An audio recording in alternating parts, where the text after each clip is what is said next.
আগুনটা তো সাধারণত এটা শর্ট সার্কিট থেকে হয়েছে কিরকম ক্ষয়ক্ষতি হয়েছে মনে মনে করছে? ক্ষয়ক্ষতি কেমন আর শর্ট সার্কিটের যে ওয়েটটা আসলো ওয়েটটা নষ্ট হচ্ছে যে তারগুলো চেক করে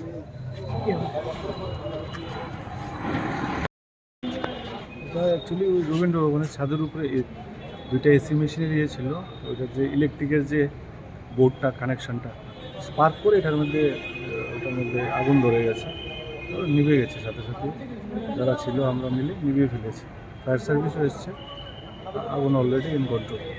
এমনি কোনো ক্ষয়ক্ষতি কিছু তারটার কিছু পুরা গেছে।